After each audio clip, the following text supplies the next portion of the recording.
فإن آمنوا بمثل ما آمنتم به فقد اهتدوا وإن تولوا فإنما هم في شقاق فسيكفيكهم الله وهو السميع العليم. الحمد لله والصلاة والسلام على من لا نبي بعده أشهد أن لا إله إلا الله وأشهد أن محمدا عبده ورسوله أما بعد قال الله تبارك وتعالى في القرآن المجيد والفرقان الحميد أعوذ بالله من الشيطان الرجيم قال إنما يتقبل الله من المتقين. معزز سامعین و سامعات، موجودہ دور کا یہ سب سے بڑا المیہ ہے، اس وقت یہ سب سے بڑا المیہ ہے کہ عید قربان سے پہلے ہر شخص اس بات کو جاننے کی کوشش کرتا ہے، ہر شخص کو اس بات کی فکر لگی ہوئی رہتی ہے کہ جس جانور کو میں خرید رہا ہوں اس جانور میں کن چیزوں کا پایا جانا ضروری ہے، کن اوصاف کن خوبیوں کا پایا جانا ضروری ہے. اگر اس جانور میں فلاں خرابی ہے، فلاں وصف پایا جا رہا ہے تو کیا میرا یہ جانور قربانی کے لیے چلے گا یا نہیں چلے گا؟ اس بات کو جاننے کی تو ہر شخص کوشش کرتا ہے، لیکن اس بات کو جاننے کی کوئی کوشش نہیں کرتا ہے کہ قربانی کرنے والا کیسا ہو. جو شخص قربانی کر رہا ہے اس کے اندر کن اوصاف کا پایا جانا ضروری ہے، کن خوبیوں کا پایا جانا ضروری ہے. اگر فلاں خرابی اس شخص کے اندر پائی جا رہی ہے، اس کے نیت میں کھوٹ ہے، فتور ہے، تو کیا اس کی قربانی قابل قبول ہوگی یا نہیں؟ اس کی قربانی چلے گی یا نہیں؟ عقدی خرابی ہے، منہجی خرابی ہے، عملی خرابی ہے، کتاب و سنت سے دوری ہے، تو کیا ایسے شخص کی قربانی ہوگی یا نہیں؟ کیا ایسا شخص جو قربانی دے رہا ہے قابل قبول ہوگا یا نہیں؟ اس بات کو جاننا ضروری ہے. اس روئے زمین کی سب سے پہلی قربانی جو رد کی گئی تھی، اس قربانی میں کوئی عیب، کوئی نقص نہیں تھا، بلکہ قربانی دینے والے شخص کی نیت میں فتور تھا، جس کے باعث اس قربانی کو رد کیا گیا تھا. اللہ تعالیٰ نے قرآن مجید میں بالتفصیل اس واقعے کو بیان کیا ہے. کہا وَاتْلُ عَلَيْهِمْ نَبَأَ بَنِي آدَمَ بِالْحَقِّ إِذْ قَرَّبَا قُرْبَانًا فَتُقُبِّلَ مِنْ أَحَدِهِمَا وَلَمْ يُتَقَبَّلْ مِنَ الْآخَرِ قَالَ لَأَقْتُلَنَّكَ قَالَ إِنَّمَا يَتَقَبَّلُ اللَّهُ مِنَ الْمُتَّقِينَ لَئِنْ بَسَطْتَ إِلَيَّ يَدَكَ لِتَقْتُلَنِي مَا أَنَا بِبَاسِطٍ يَدِيَ إِلَيْكَ لِأَقْتُلَكَ إِنِّي أَخَافُ اللَّهَ رَبَّ الْعَالَمِينَ.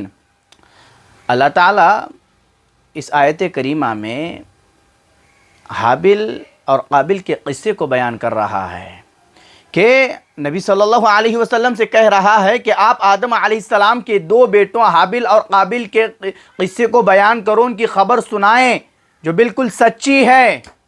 جب ان دونوں نے اللہ رب العالمین کے حضور ایک قربانی پیش کی تو اس میں سے ایک کی قربانی کو قبول کر لیا گیا اور دوسرے کی قربانی کو رد کیا گیا. جس کی قربانی کو قبول کیا گیا وہ حابل ہے اور جس کی قربانی کو رد کیا گیا وہ قابل ہے. تو قابل نے حسدن انتقامن حابل سے کہا کہ میں تجھے قتل کر دوں گا.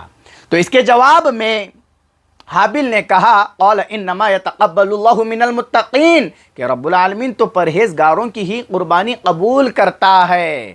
اس کے بعد دیکھیے لئن بسطت الی یدک لتقتلنی ما انا بباسط یدی الیک لیقتلک انی اخاف اللہ رب العالمین. اس کے بعد کہا کہ اگر تو مجھے قتل کرنے کے لیے تیرا ہاتھ میری طرف بڑھاتا ہے تو پھر بھی میں اپنا ہاتھ تجھے قتل کرنے کے لیے تیری طرف نہیں بڑھاؤں گا. انی اخاف اللہ رب العالمین، میں تو رب العالمین سے ڈرتا ہوں جو تمام جہانوں کا پروردگار ہے. اس واقعے میں میرے اور آپ کے لیے بہت سارے دروس موجود ہیں، بہت ساری عبرتیں پنہا ہے. اس میں سب سے اہم اور ضروری جو چیز مجھے اور آپ کو ملتی ہے وہ یہ کہ رب العالمین کا تقوی اختیار کیا جائے. میرے اور آپ کے اندر رب العالمین کا ڈر، خشیت پیدا ہو، میں اور آپ رب العالمین سے ڈرنے والے بن جائے. اخلاص، خلوص نیت میں اور آپ اپنے اندر پیدا کریں، تبھی جا کر میرے اور آپ کی قربانی قبول ہوگی. جب قابل نے کہا تو حابل نے اسے کہا کہ قال انما يتقبل اللہ من المتقین، رب العالمین کو تو پرہیزگاروں کی قربانی ہی کیا ہے، رب العالمین تو پرہیزگاروں کی قربانی کو ہی قبول کرتا ہے. اس واقعے میں قربانی کے قبول ہونے کے لیے جو بنیادی اور اول شرط بیان کی گئی ہے وہ اخلاص ہے، خلوص نیت ہے، للہیت ہے، صدق دل ہے. سچے دل سے جانور کو ذبح کرنا ہے۔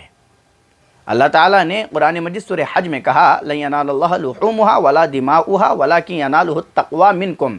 اللہ تعالیٰ کو تمہارے جانوروں کا گوشت خون نہیں پہنچتا ہے، بلکہ اسے تو تمہارے دلوں کا تقوی پرہیزگاری پہنچتی ہے۔ اس آیت کریمہ کی تفسیر میں علامہ عبد الرحمن بن ناصر سعدی رحمہ اللہ کہتے ہیں کہ اللہ تعالیٰ جو قربانی کا مقصد صرف جانور کو ذبح کرنا نہیں ہے، ان جانوروں کا گوشت اللہ تعالیٰ کو نہیں پہنچتا ہے، وہ تو سراپا اس کی ذات سے سراپا بے نیاز ہے۔ یہاں پر مقصد جو ہے وہ خلوص ہے، للہیت ہے، صدق دل سے قربانی کیا جانا ہے۔ اور اس آیت کریمہ میں لوگوں کو اخلاص کی ترغیب دلائی جا رہی ہے، اور اگر اخلاص نہیں ہے، صدق دل نہیں ہے، تو یہ اس چھلکے کی مانند ہے جس میں گودا اور مغز نہ ہو، اس جسم کے مانند ہے جس میں روح نہ ہو۔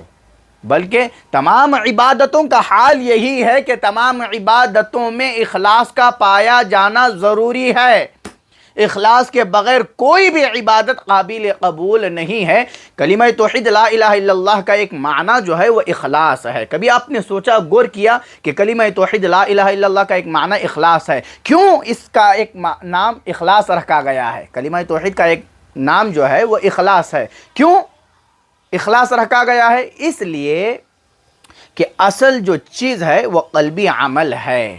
بندہ دل سے اس بات کا معترف ہو، اس بات کو مانے کہ رب العالمین کے سوا کوئی معبود برحق نہیں ہے، بندہ اس چیز کو دل سے مانے۔ اگر دل سے نہیں مانتا ہے تو اس کی توحید قابل قبول نہیں ہے۔ اللہ تعالیٰ نے قرآن مجید کی جو چھوٹی سورت ہے سورہ کوثر، اس میں دو بڑی عبادتوں کا ذکر کیا ہے۔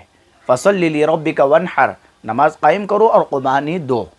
اس آیت کریمہ میں آپ غور کریں، امام ابن کثیر رحمہ اللہ کہتے ہیں کہ آپ اپنی عبادتوں میں، یعنی نماز ہو، فرض نماز ہو، نفلی نمازیں ہوں، ان تمام چیزوں میں، قربانیوں میں اخلاص پیدا کریں، اور ان تمام عبادتوں کو اس رب العالمین کے لیے خالص کریں جس کا کوئی شریک نہیں ہے۔ اخلاص کی بات بتائی جا رہی ہے۔ قربانی کرنے والا شخص کیسا ہو؟ قربانی کرنے والا شخص مخلص ہو، اس کے اندر اخلاص پایا جاتا ہو۔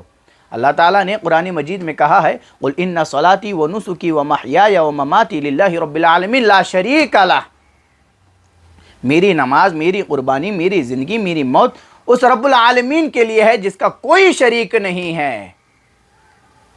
اس بات کو تو ہم زبانی طور پر کرتے ہیں، لیکن دلی طور پر اس بات کو ماننا ہوگا اور اس بات کے مطابق ہی اپنی زندگی گزارنی ہوگی۔ صرف زبانی دعوے کریں گے اور جانور خریدیں گے، لانے کے بعد اخلاص نہیں ہے، اخلاص کے منافی چیزیں ہیں، تو ایسے جانور کی اور ایسے شخص کی قربانی قبول نہیں کی جائے گی۔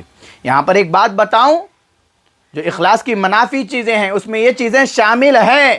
آپ بعض حضرات کو دیکھیں، وہ بڑا جانور تو خریدتے ہیں، بڑے پیسے بھی خرچ کر دیتے ہیں، لاکھوں کروڑوں میں خرچ کر دیتے ہیں، لیکن جانور لانے کے بعد دیکھا دیکھی میں اس جانور کو ذبح کرتے ہیں۔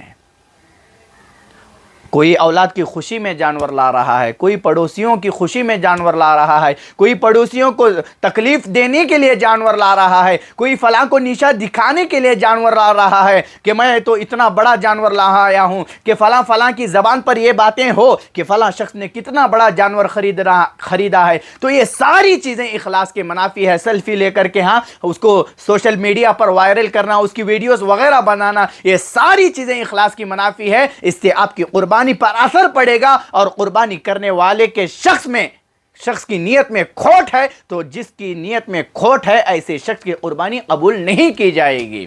تو سب سے پہلی بات یہی تھی۔ اور شیخ ابن عثیمین رحمہ اللہ کہتے ہیں کہ قربانی یعنی رب العالمین کی رضامندی اور خوشنودی یہی مقصود ہو، اور قربانی کرنے والے شخص کے اندر دو چیزوں کا کوئی بھی عمل ہو، اس میں دو چیزوں کا پایا جانا ضروری ہے۔ اس میں سے پہلی جو شرط ہے وہ اخلاص ہے، للہیت ہے، صدق دل ہے، اور دوسری جو شرط ہے وہ نبی صلی اللہ علیہ وسلم کے طور طریقے کے مطابق ہو، یعنی ان دو چیزوں کا پایا جانا ضروری ہے۔ پہلی چیز اخلاص ہے، جو چیز میں اور آپ انجام دے رہے ہیں، جس عمل کو میں اور آپ کر رہے ہیں وہ خالص اللہ کے لیے ہو۔ دوسری چیز جو پائی جانی ہے وہ نبی صلی اللہ علیہ وسلم کے طور طریقے کے مطابق ہو، کیونکہ قربانی ایک عظیم عبادت ہے، اور اس عظیم عبادت کو صرف رب العالمین کے لیے خالص کرنا ہے، اور نبی صلی اللہ علیہ وسلم کے طور طریقے کے مطابق ہی انجام دینا ہے۔ یہ کچھ باتیں تھیں جو میں نے آپ کے سامنے ذکر کی ہے کہ قربانی کرنے والا شخص کیسا ہو۔ قربانی کرنے والا شخص مخلص ہو، قربانی کرنے والا شخص متبع سنت ہو، یعنی کتاب و سنت کا متبع ہو، یعنی کتاب و سنت کی اطاعت و فرما برداری کرنے والا ہو، اللہ اور اس کے رسول صلی اللہ علیہ وسلم کے طور طریقے کے مطابق اپنی زندگی گزارنے والا ہو، صحابہ کرام رضی اللہ عنہم اجمعین کے منہج پر چلنے والا ہو۔ ایسا شخص ہی اپنے اندر اخلاص پیدا کر سکتا ہے۔ جو شخص کتاب و سنت سے ہٹا ہوا ہو، صحابہ کرام کے منہج سے ہٹا ہوا ہو، ایسے شخص کے اندر اخلاص نہیں پیدا ہوتا ہے۔ تو میرے بھائیوں، اس بات کو جانیں اور سمجھیں، اسی کے مطابق اپنی قربانیوں کے اس مبارک عمل کو انجام دیجئے، اپنے اندر اخلاص پیدا کیجئے، اور اپنی اس قربانی کو اللہ تعالیٰ کے لیے خالص کر دیجئے، اور جانور کو ذبح کرنے کے بعد خود بھی کھائیں اور اوروں کو بھی کھلائیں۔ اللہ تعالیٰ سے دعا کرتے ہیں کہ اللہ تعالیٰ میری اور آپ کی ان قربانیوں کو قبول فرمائے۔ جو اعمال میں اور آپ انجام دے رہے ہیں، اللہ تعالیٰ میرے اور آپ کے تمام اعمال کو قبول فرمائے۔ آمین۔ وآخر دعوانا ان الحمد للہ رب العالمین۔